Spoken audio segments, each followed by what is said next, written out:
Hello student, आप सबका हमारा YouTube channel the mathematics cantor में स्वागत है। आज की क्लास में हम बात करेंगे फंक्शन के बारे में। फंक्शन में हमने पढ़ाया था mapping, relation, function.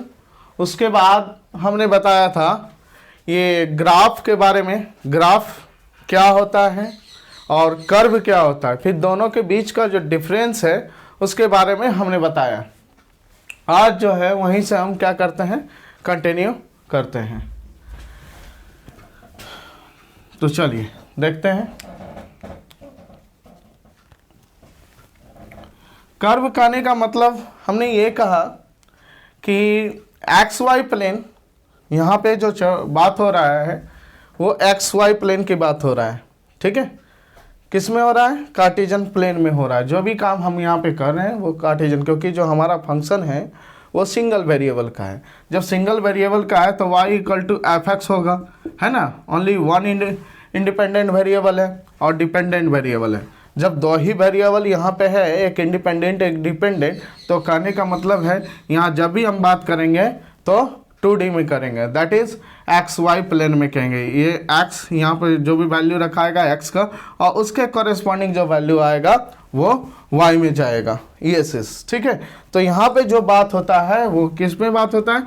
X y plane में। तो एक्स वाई प्लेन में कोई भी कर्व यदि इस तरह से स्केच करते हो, ठीक है, तो ये क्या है? एक कर्व है। ये भी क्या है? एक कर्व है। ठीक है, ये जितना भी देख रहे हो ये क्या है? कर्व है। ये क्या है? एक कर्व है। ठीक है, अब जैसे ये क्या है? कर्व है।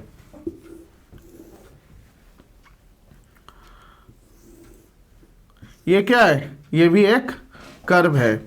यदि कहा जाए कि यदि आपसे पूछे कि क्या यह ग्राफ है, क्या यह ग्राफ है, तो आप कहोगे कि यह ग्राफ तभी होगा जब यह कर्व किसी ना किसी फंक्शन का होगा। ठीक है, जब यह किसी ना किसी फंक्शन का कर्व होगा। तो चेक कीजिए कि क्या यह फंक्शन का कर्व है। तो फंक्शन का कर्व चेक करने के लिए आप क्या करोगे? डोमेन, जहां तक हमारा डोमेन है, ठीक है, एक्स का वैल्यू जहां से, मतलब कि आपने कहां से कहां तक मैप करवाया, वैसे एक्स को लीजिए। अब उस डोमेन में आप क्या कीजिए, एक जो है वर्टिकल लाइन, एक वर्टिकल लाइन ड्रॉ कीजिए। यदि वर्टिकल लाइन एक से ज्यादा टाइम्स क्या करता है? कट कर जाता है। एक से ज्यादा टाइम्स कट कर जाता है, तो कहने का मतलब है कि वह फंक्शन का कर्व नहीं है। जब फंक्शन का कर्व नहीं होगा तो कहने का मतलब यह हुआ कि वह ग्राफ नहीं है।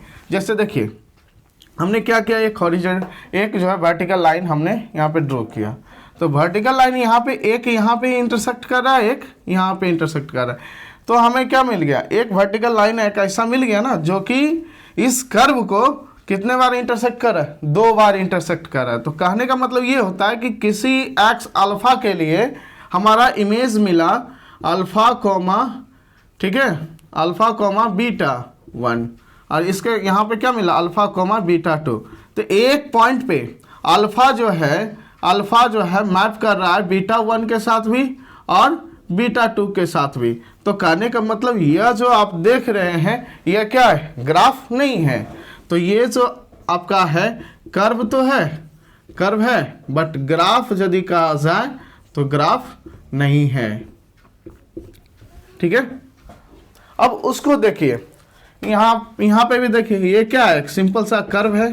ठीक है, ये क्या है? एक कर्व है, बट क्या ये ग्राफ है? तो देखिए, एक वर्टिकल लाइन ड्रॉ कीजिए। तो एक वर्टिकल लाइन यहाँ पे ड्रॉ करते हैं तो अल्फा, किसी अल्फा के कॉरेस्पॉन्डिंग हमारा इमेज आता है alpha comma beta 1, alpha comma beta 2। तो बीटा 1 कहने का मतलब है, ये अल्फा बीटा 1 कहने का मतलब यहाँ से यहाँ तक का जो हाइट है, ठीक है, दैट इज ये है हमारा बीटा 1। ठीक है, ये चीज। तो अल्फा के कोरेस्पॉन्डिंग जो इमेज मिला हमारा, ठीक है, इस कर्व पे, वो कितना? एक बीटा 1 मिला, एक बीटा 2। अब बताइए यहाँ पे अल्फा के कोरेस्पॉन्डिंग 2 वैल्यूज मिल रहे हैं, एक बीटा 1 मिल रहा है, एक बीटा 2 मिल रहा है, एक बीटा 1 एक बीटा 2। तो कहने का मतलब यह जो है कर्व है बट ग्राफ नहीं है। ग्राफ इसलिए नहीं है क्योंकि ये फंक्शन का कर्व नहीं है। तो ये क्या है, कर्व है, ठीक है, बट ग्राफ नहीं है, ठीक है। इसमें भी देखिए है ना, 2 जगह कट कर रहा है, तो ये क्या है, कर्व है बट ग्राफ नहीं है। ये भी क्या है, कर्व है बट ग्राफ नहीं है, ठीक है। तो सीधी सी बात है, हम ये कह सकते हैं, आप ये कह सकते हो कि the curve of function equals to graph of function.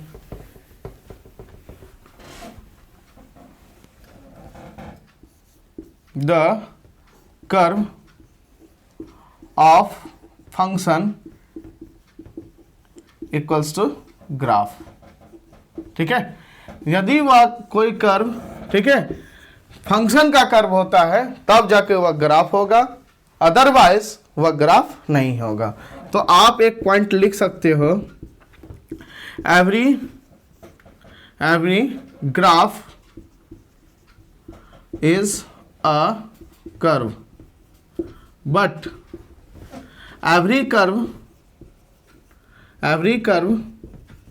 is not a graph। तो आप समझ गए होंगे, ठीक है, कि कर्व और ग्राफ में क्या डिफरेंस होता है, ये चीज। चलिए एक एग्जांपल देखा जाए।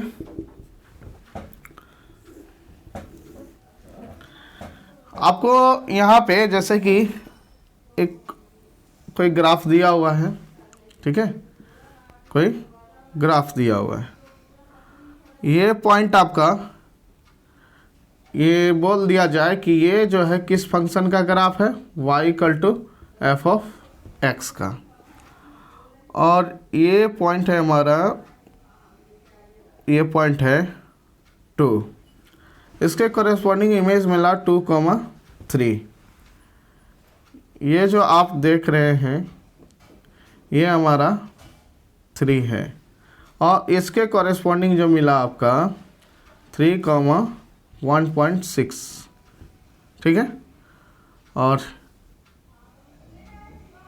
ये जो आप देख रहे हैं ये क्या है, 4 है, और ये जो आप देख रहे हैं ये 1 है। तो ये आपका 1,1 है, और ये क्या है, 4,4 है। तो आपसे इसमें ये बात करेगा कि बताइए फंक्शन का डोमेन क्या है, डोमेन ऑफ एफ। तो डोमेन क्या होगा, एक्स का वैल्यू जहां से, डोमेन कहने का मतलब है जिसके लिए फंक्शन डिफाइंड है। तो देखिए किस एक्स के लिए फंक्शन हमारा डिफाइंड है, ठीक है, दैट इज किस एक्स के लिए आप जो है मैप करवाए हो, ठीक है। और जो एक्स मैप नहीं करेगा वह एक्स डोमेन में शामिल नहीं होगा। तो देखिए ये 1 से लेस देन यदि जाइएगा, 1 से लेस देन वाला जितने भी पॉइंट हैं, जितने भी रियल नंबर हैं, क्या वो मैप किए हैं, नहीं किए हैं, है ना। 1 से लेस देन के लिए कोई भी करवाया नहीं आया, 4 से ग्रेटर देन के लिए कर्व नहीं है। देखिए अब 1 से 4 के बीच में जितने भी पॉइंट हैं, 1 से 4 के बीच में जितने भी पॉइंट हैं, सबके कॉरेस्पॉन्डिंग कोई न कोई क्या है, इमेज है। सबके कॉरेस्पॉन्डिंग कोई न कोई पॉइंट है, किस पे, y पे, ठीक है, जो कि उस पॉइंट का क्या है, फंक्शनल इमेज है, ठीक है। तो यहाँ पे डोमेन की यदि बात करें तो वैसे एक्स जिसके लिए हमारा फंक्शन क्या कर रहा है, मैप कर रहा है, जिसके लिए फंक्शन क्या हो रहा है, डिफाइंड हो रहा है। तो यहाँ जो डोमेन है देखिए 1 भी आएगा, 4 भी आएगा, 1 से 4 के बीच में जितने भी पॉइंट हैं सारे के सारे हैं। तो डोमेन ऑफ एफ क्या हो जाएगा, 1,4, दैट इज वैसे है x such that x greater than equal to 1 less than equal to 4। ये सारे पॉइंट आ गए। सेकेंड, आपको रेंज की बात करें, range of f, range of f क्या होता है? फंक्शनल वैल्यूज, ठीक है, f of x such that x belongs to domain of f, ये होता है। तो देखिए फंक्शनल वैल्यूज कहाँ से कहाँ तक आ रहा है ये, ठीक है, 1 से लेके आपको कहाँ तक मिला फंक्शन वैल्यूज? 1 से लेके 4 तक, ठीक है, ये 1 से लेके 4 तक। देखिए 1 से लेके 4 तक का कोई भी पॉइंट है, ठीक है, आप उसे एक हॉरिजॉन्टल लाइन जो ड्रॉ करते हो वो कर्व को कहीं ना कहीं कट कर रहा है ना, तो प्रत्येक पॉइंट के लिए प्री इमेज मिल रहा है। 1 से 4 के बीच में जितने भी पॉइंट हैं प्रत्येक के लिए प्री इमेज है। तो कहने का मतलब है कि जो रेंज है वो कितना है? 1 to 4, 1 to 4, दैट इज वैसे y का कलेक्शन है जो कि क्या है? ग्रेटर देन 1 है, लेस देन इक्वल टू 4 है, ये चीज। अब यहां से बात करें इस ग्राफ के अकॉर्डिंग, ठीक है, कि 3rd नंबर आपसे पूछे कि बताइए एफ ऑफ 1 क्या है? तो 1 होगा। देखिए 1 का इमेज क्या है? ये जो 1 है 1 के कॉरेस्पॉन्डिंग इमेज, देखिए 2 टपल के फॉरवर्ड में ए कॉमा बी कर्व पे रहे तो ए का इमेज होगा, कौन होगा? बी होगा, ठीक है। तो एफ ऑफ 1 जो 1 किसको मैप किया? 1 के तरफ ना, एफ ऑफ 1 है। एफ ऑफ 2 क्या है? 3 है। एफ ऑफ 2 क्या है? 3 है। एफ ऑफ 3 क्या है? 1.6 है। एफ ऑफ 4 की बात करें तो यहाँ पे क्या है? 4 है, ठीक है, ये चीज। अब आपसे बोले कि प्री इमेज ऑफ 4, तो प्री इमेज ऑफ 4 कहने का था 4 किस में है? रेंज में है। 4 के लिए प्री इमेज ढूंढिए, तो 4 किसका इमेज है? तो 4 का इमेज है, तो क्या आएगा? 4 आएगा, ठीक है। अब आपसे पूछे pre image of 1 equal to 1 जो है किसका प्री इमेज है? तो 1 का है, तो क्या आएगा? 1 आएगा। तो ये आप अच्छे से समझ गए होंगे कि ग्राफ से हम डोमेन कैसे फाइंड करते हैं, रेंज कैसे फाइंड करते हैं, किसी एलिमेंट का इमेज कैसे फाइंड करते हैं, किसी वाई पर का कोई भी एलिमेंट है यदि उसका प्री इमेज पॉसिबल है तो वह क्या होगा, ये चीज़। तो ये आप अच्छे से समझ गए। तो चलिए अब आगे स्टार्ट करते हैं। फंक्शन कितने टाइप के होते हैं?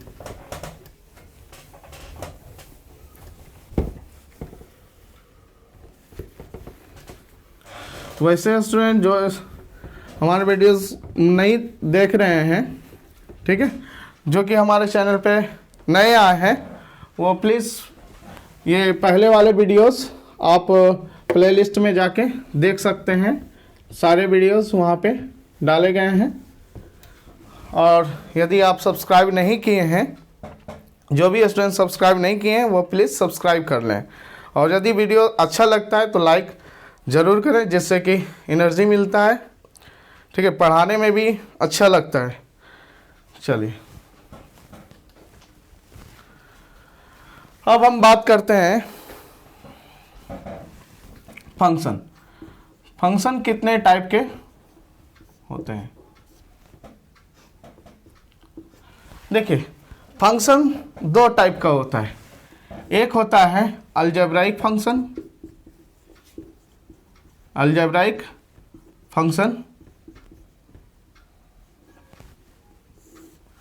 ठीक है, और सेकेंड होता है ट्रांसेंडेंटल फंक्शन।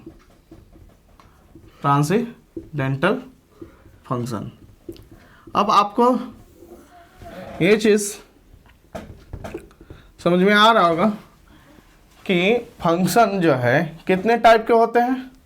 एक 2 टाइप के होते हैं, एक अलजेब्राइक फंक्शन होता है, एक ट्रांसेंडेंटल फंक्शन होता है। अब हम आपको ये बताएंगे कि अलजेब्राइक फंक्शन क्या होता है। तो सबसे पहले जान लीजिए रेशनल पॉलिनोमियल के बारे में। रेशनल पॉलिनोमियल कहने का मतलब, रेशनल पॉलिनोमियल कहने का मतलब ये हुआ, rational polynomial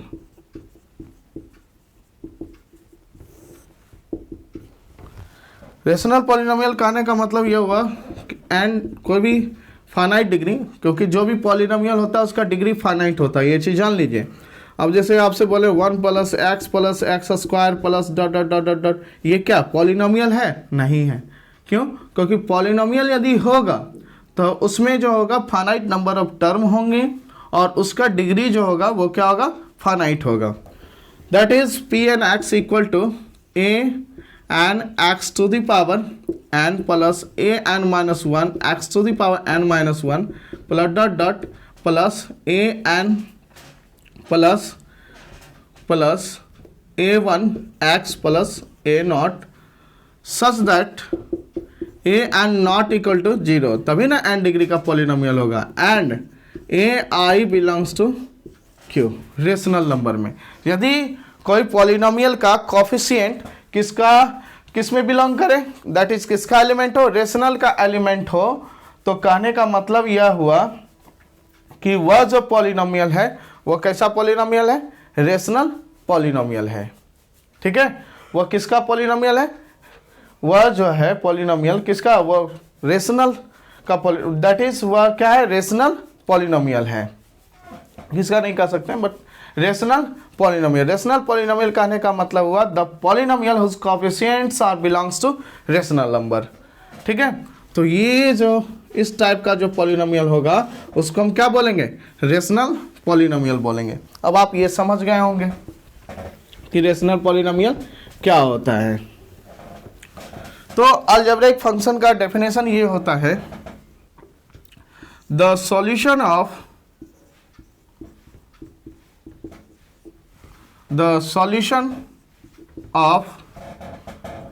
polynomial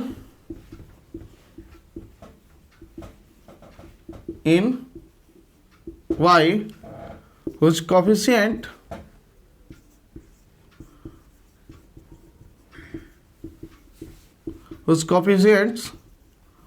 are rational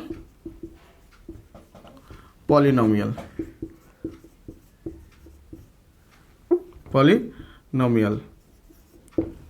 that is, कोई भी अलजेब्रिक फंक्शन हो तो वह किसका सॉल्यूशन होता है? वैसे पॉलिनोमियल का सॉल्यूशन होता है जिसका कोफिशिएंट जो होता है वो क्या होता है? रेशनल पॉलिनोमियल होता है। ठीक है, यदि उस पॉलिनोमियल मान लिया जाए कोई एक y इक्वल टू fx है, ठीक है, यह जो है Pn(x) का सॉल्यूशन है, ये किसका? Pn(x) बराबर 0 का सॉल्यूशन है। पॉलिनोमियल इक्वेशन लिखिए, क्योंकि सॉल्यूशन करने के पॉलिनोमियल इक्वेशन इन y। ठीक है, Pny ये क्या है? इसका सॉल्यूशन है Pny इक्वल टू 0 का, जिसका कि और इसका जो कोफिशिएंट है वो किसका है? रेशनल, दैट इज वो किस में बिलोंग करे? रेशनल पॉलिनोमियल में बिलोंग करे। ठीक है, वो क्या होगा? रेशनल पॉलिनोमियल होगा। तो देखिए कैसे, दैट इज ये लिख सकते हैं y equal to fx is algebraic function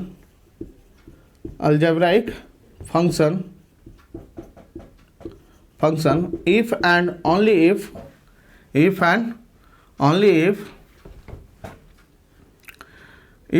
if y equal to fx is solution of a not an से शुरू कर an(x), ठीक है, an(x) to y to the power n plus an-1x y to the power n-1 plus dot dot dot plus a1x y plus a0x बराबर 0, where aix is rational polynomial in x। ठीक है, जहाँ की जो coefficient है वो क्या है? रेशनल पॉलिनोमियल है। किसमें? x में। Where a i x is rational polynomial in x for all i बराबर 1 2 डॉट डॉट डॉट आई बराबर 0 भी है ना, 0 1 2 डॉट डॉट डॉट एन। ठीक है, ये चीज आप समझ गए होंगे। कोई भी फंक्शन है y equal to f x है, वह क्या होगा, अलजेब्राइक फंक्शन होगा। कब, जब वह किसका सॉल्यूशन होगा, पॉलिनोमियल इन y का सॉल्यूशन होगा, जिसका कि कोफिशिएंट जो होगा वह क्या होगा, रेशनल पॉलिनोमियल होगा, किसमें, x में। ठीक है, तो जाके ये यदि ये y equal to f x इसको सेटिस्फाई करता है तो ये क्या होगा, अलजेब्राइक होगा, और इसका जो भी सॉल्यूशन होगा, ऐसे पॉलिनोमियल का जो भी सॉल्यूशन होगा वह क्या होगा, अलजेब्राइक फंक्शन होगा। तो आप ये अच्छे से समझ गए होंगे कि अलजेब्राइक फंक्शन क्या होता है। जैसे कि एक एग्जांपल देखें, ठीक है, एग्जांपल एक देख लीजिए।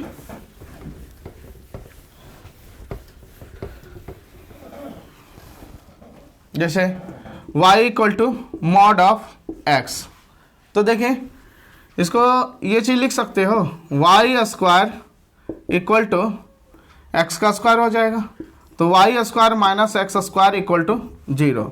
तो देखिए ये जो पॉलिनोमियल देख रहे हैं y में, ठीक है, पॉलिनोमियल इन y है, ठीक है, कैसे, ये जो है a1x y का square plus a0x equal to 0 है ना, इसके फॉर्मेट में है, वेयर a1x इक्वल टू क्या है, 1 है। 1 क्या है, रेशनल पॉलिनोमियल नहीं है 1 इंटू 0 डिग्री पॉलिनोमियल है ना, और इसका जो कोफिशिएंट है रेशनल का है ना, तो ये जो पॉलिनोमियल है वो क्या है, रेशनल पॉलिनोमियल है। a0x देखिए वो क्या है, माइनस एक्स का स्क्वायर है, तो ये इसका जो ये जो 2 डिग्री पॉलिनोमियल है, और इसका जो कोफिशिएंट है वो किस में बिलोंग कर रहा है, रेशनल में बिलोंग कर रहा है। तो a1x और a0x आर रेशनल पॉलिनोमियल है या नहीं, रेशनल पॉलिनोमियल है। अब इसको यदि सॉल्व करते हैं तो क्या आता है, y equal to mod of x आया या नहीं, y square equal to x square, तो y इक्वल टू जो आएगा, ठीक है, y equal to plus minus under root x का स्क्वायर आएगा। तो यहाँ पे जो होगा प्लस माइनस आता है, ठीक है, 2 वैल्यूज आते हैं, एक y equal to mod of x आता है, एक y equal to minus mod of x। तो ये जो y equal to mod of x है, ये क्या है, अलजेब्राइक फंक्शन है। समझ गए। एग्जाम्पल, एक एग्जाम्पल और आपको बता रहे हैं, जैसे कि y equal to x minus 2 बटा x minus 3 such that x not equal to 3, ये चीज़ है।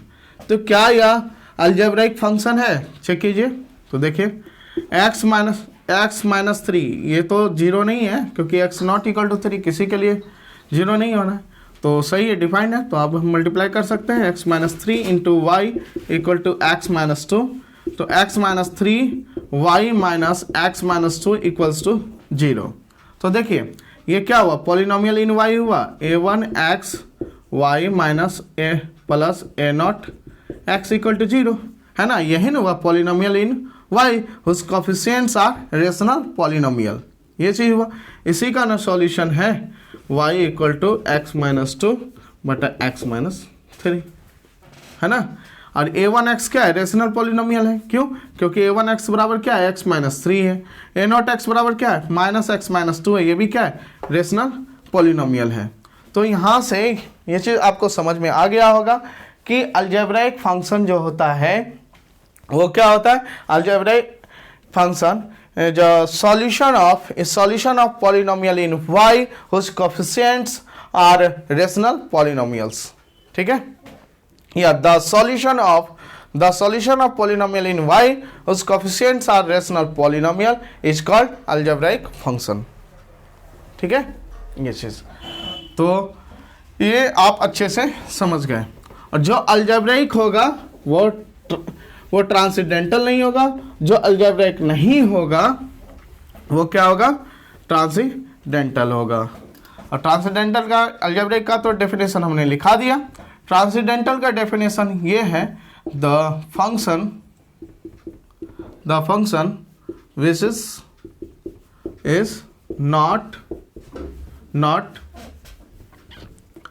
which is not an algebraic function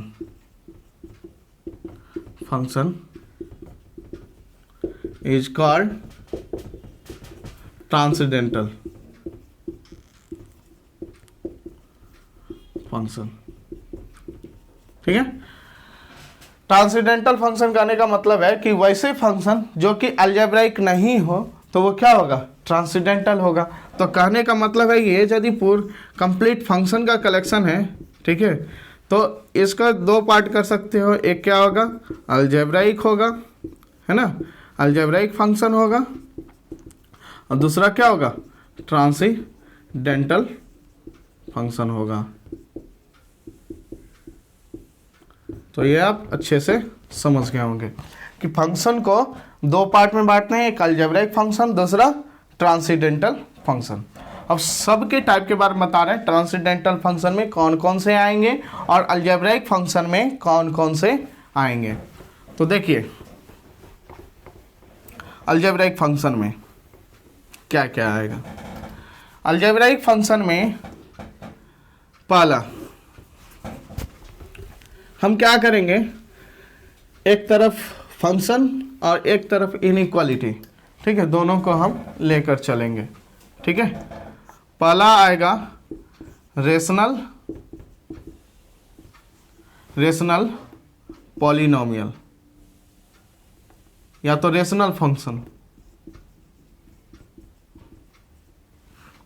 ठीक है, अलजेब्राइक फंक्शन में आपका रेशनल फंक्शन और इरेशनल फंक्शन ये आएगा। तो रेशनल फंक्शन कहने का मतलब यह हुआ कि वैसे फंक्शन जो कि इस फॉर्मेट में हो, p n x by q and q m x such that q m x not zero. ठीक है, क्यू एम एक्स जो है जीरो नहीं है, where p n x and q m x are polynomial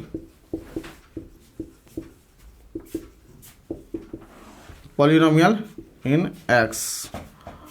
ठीक है, तो इस टाइप का जो भी फंक्शन होगा वैसे फंक्शन को हम क्या बोलेंगे, रेशनल फंक्शन बोलेंगे। क्या बोलेंगे, रेशनल फंक्शन बोलेंगे। जैसे example y equal to x square minus 3x plus 2 बटा एक्स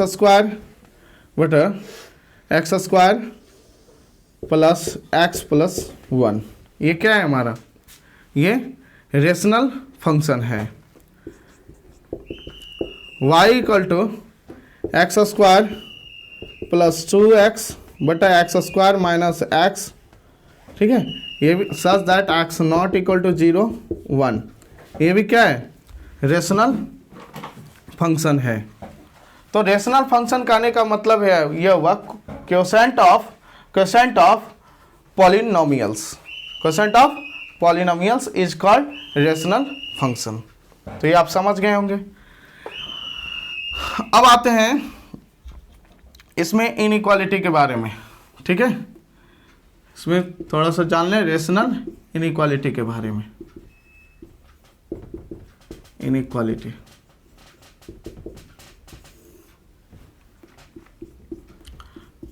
पी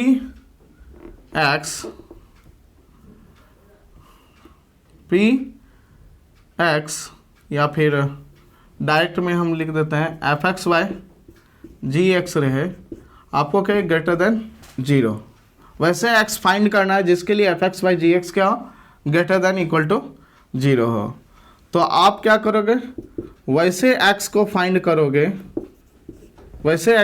करोगे जिसके लिए f x into g x क्या होना चाहिए, ग्रेटर देन 0 होना चाहिए, एंड जी एक्स नॉट 0। ठीक है, वैसे एक्स को फाइंड कीजिए जिसके लिए f x into g x that is कहने का मतलब है कि f x by ji x positive होने का मतलब यह हुआ कि दोनों पॉजिटिव होगा या तो दोनों निगेटिव होगा, और एफ एक्स जीरो भी हो सकता है बट जी एक्स जीरो नहीं होगा। तो दोनों पॉजिटिव करने का मतलब है कि दोनों को मल्टीप्लाई करें तो क्या होगा, दोनों को यदि मल्टीप्लाई करोगे तो क्या होगा, पॉजिटिव ही होगा ना, क्योंकि दोनों का जो साइन है वो क्या है, सेम है। दोनों पॉजिटिव हो सकता है या दोनों निगेटिव हो सकता है। तो इस कंडीशन में क्या होगा, जब दोनों को मल्टीप्लाई करोगे तो greater than equal to zero होगा। ठीक है, तो इसका जो सॉल्यूशन करोगे, ठीक है, इस इनइक्वालिटी को जो सॉल्व करोगे तो सीधा सा बात है, इसको सॉल्व कर लीजिए। ठीक है, F x into g x greater than equal to zero and ji x not equal to zero, या फिर क्या करोगे, वैसे एक्स को जिसके लिए एफ एक्स तो जीरो भी हो सकता है क्योंकि इक्वालिटी दिया ना, F x greater than zero and दोनों साथ में, जब आप f x greater than zero ले लिए हो, क्या लिया, f x greater than equal to zero, तो करने का मतलब यह हुआ आपको जी एक्स क्या लेना होगा, ग्रेटर देन जीरो लेना होगा।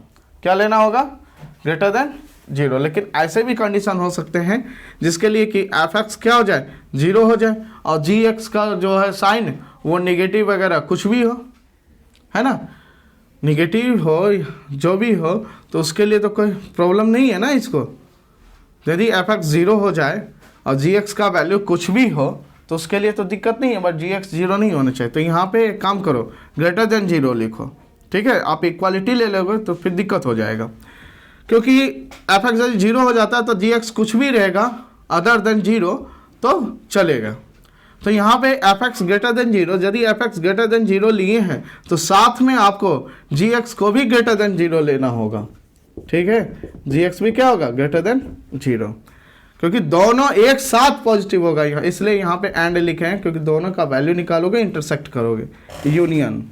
फिर क्या होगा, वैसे एक्स का कलेक्शन जिसके लिए एफ एक्स क्या है, less than zero and ji x भी क्या है, लेस देन जीरो, या फिर वैसे एक्स का कलेक्शन जिसके लिए क्या हो, एफ एक्स जीरो हो, एफ एक्स क्या हो, जीरो हो, बट जी एक्स जो है जीरो नहीं हो।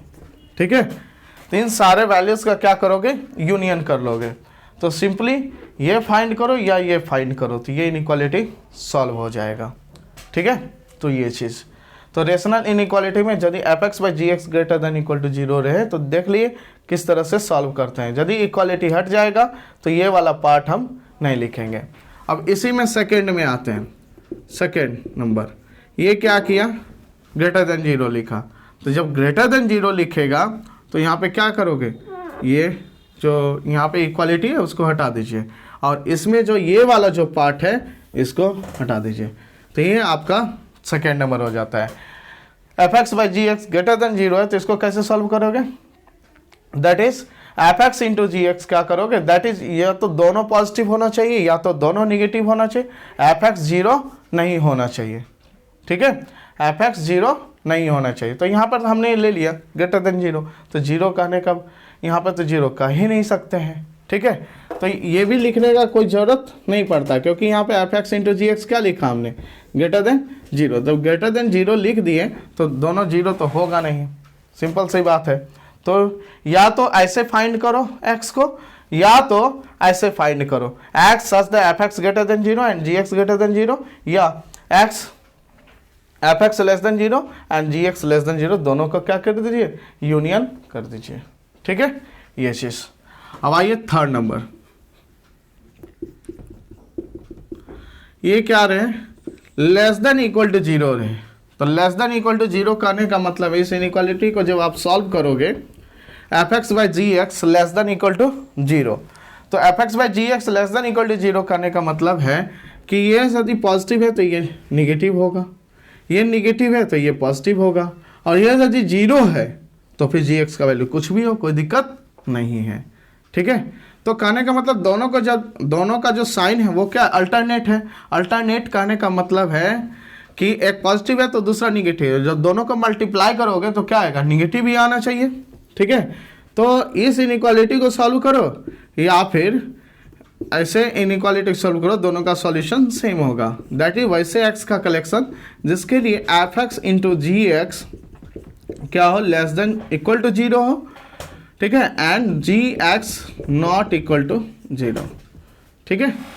ये सॉल्व करोगे तो उसमें से वैसे एक्स को माइनस कर दोगे जिसके लिए जी एक्स 0 हो रहा है, दैट इज जी एक्स का वैल्यू 0 नहीं होना चाहिए। ये से या तो ऐसे सॉल्व करो या तो फिर ऐसे सॉल्व करोगे, दैट इज वैसे एक्स का कलेक्शन जिसके लिए एफ एक्स क्या हो, लेस देन 0 हो, ठीक है, एंड जी एक्स क्या है, ग्रेटर देन 0, यूनियन वैसे एक्स का कलेक्शन जिसके लिए एफ एक्स क्या हो, ग्रेटर देन 0 हो, एंड जी एक्स जो है लेस देन 0 हो, ठीक है। फिर यूनियन करोगे, एफ एक्स क्या हो, जी वैसे एक्स का कलेक्शन जिसके लिए एफ एक्स 0 हो और जी एक्स जो है 0 नहीं हो, ठीक है। तो इन तीनों सेट का क्या करना पड़ेगा, हमको यूनियन करना पड़ेगा। या तो ऐसे फाइंड करो इस इनइक्वालिटी को, ऐसे सॉल्व करो या फिर ऐसे सॉल्व करो, ठीक है। ये आपके ऊपर डिपेंड है, जो आसान पड़ेगा उसी को लीजिएगा। ये सीधी सी बात है, यदि हम इतना तीनों को करेंगे तो ये थोड़ा सा कॉम्प्लेक्स हो जाता है, थोड़ा सा टफ हो जाता है। तो उससे अच्छा है कि हम क्यों ना इसको सॉल्व करें, f x into g x less than equal to 0, है ना। चलिए फोर्थ नंबर में आपका है F x by ji x less than 0। जब लेस देन 0 है तो यहाँ पे इक्वालिटी हट जाएगा, ठीक है। तो जी एक्स का तो वैल्यू ऐसे भी 0 नहीं होना चाहिए, है ना, क्योंकि यहाँ पे लेस देन 0 लिख दिए हैं, दोबारा लिखने का क्या ज़रूरत है, जी एक्स नॉट इक्वल टू 0। और इसमें से या तो ऐसे फाइंड कीजिए या फिर ऐसे फाइंड कीजिए, x such that f x less than 0 and ji x greater than 0, union x such that f x greater than 0 and ji x less than 0। और इसको हटा दीजिए क्योंकि एफ एक्स 0 तो नहीं है, क्योंकि इक्वालिटी नहीं था। तो यहाँ पे देख लिए रेशनल इनइक्वालिटी 4 तरह के थे, ठीक है। F x by ji x, ठीक है, greater than equal to 0, less than equal to 0, greater than 0, less than 0। अब यहाँ पे ये चीज़ रहेगा कि 5th नंबर में F x by ji x, ठीक है, F x by ji x less than A. तो सीधी सी बात है, आप इसको क्या करोगे, F x by ji X minus A less than 0 कर लोगे, उसके बाद एफ एक्स एलसीएम ले लोगे, माइनस ए जी एक्स ले लोगे अब बटा जी एक्स करोगे, फिर लेस देन 0 करो, फिर इसको सॉल्व कीजिए, फिर आपका ये क्या बन गया, रेशनल पॉलिनोमियल बन गया ये चीज़। तो इस तरह से भी आप सॉल्व कर सकते हो ये चीज़। तो ये आप समझ गए रेशनल इनइक्वालिटी को कैसे सॉल्व करते हैं।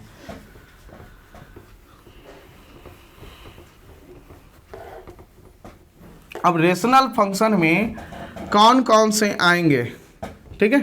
तो रेशनल फंक्शन में पहला आपका आएगा मोनोमियल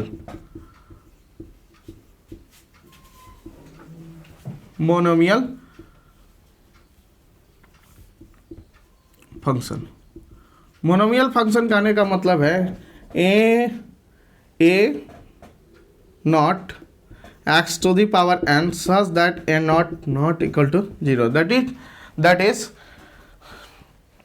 ये जो फंक्शन दैट इज वैसे पॉलिनोमियल जिसमें कि नंबर ऑफ टर्म जो होंगे वो कितने होंगे, 1 होंगे, ठीक है। नंबर ऑफ टर्म कितने होंगे, 1 होंगे। वैसे पॉलिनोमियल को हम क्या बोलेंगे, मोनोमियल फंक्शन बोलेंगे। जैसे कि एग्जांपल एक्स क्यू, एक्स का स्क्वायर, 2x क्यू, ठीक है, 3x to the power 4, ये सारे के सारे क्या हैं, मोनोमियल फंक्शन है। सेकंड में आपका आता है constant function, that is F x equal to A, F x equal to A, ठीक है। अब आपका F x equal to A है, इसका जो भी डोमेन दिया हुआ है कहाँ से कहाँ तक, ठीक है, वो आपको दिया हुआ रहेगा। एफ एक्स इक्वल टू ए करने का मतलब एफ ऑफ 1 भी ए है, एफ ऑफ 2 भी ए है, एफ ऑफ 3 भी ए है, एफ ऑफ 4 भी ए है। तो ये क्या है, फिक्स्ड कांस्टेंट है, फिक्स्ड रियल नंबर है। ये क्या है, फिक्स्ड रियल नंबर है।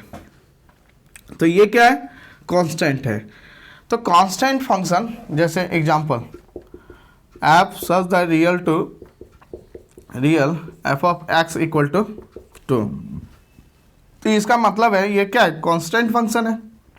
आप एफ ऑफ 1 निकालिए या एफ ऑफ 2 निकालिए या एफ ऑफ 3 निकालिए या एफ ऑफ 3.4 निकालिए, सबका वैल्यू जो होगा वो कितना होगा, 2 होगा। ठीक है, कांस्टेंट फंक्शन का मतलब ये होता है, ये चीज। अब यहां से ये जानिए ये क्या है, कांस्टेंट फंक्शन है ना। F x equal to A जो है ये क्या है, कांस्टेंट फंक्शन है। तो कांस्टेंट फंक्शन को F x equal to A है, तो यहाँ पे दो बात आ सकता है, A not equal to 0, A equal to 0। A यदि 0 नहीं है तो कहने का मतलब A into X to the power 0 लिख सकते हैं, है ना।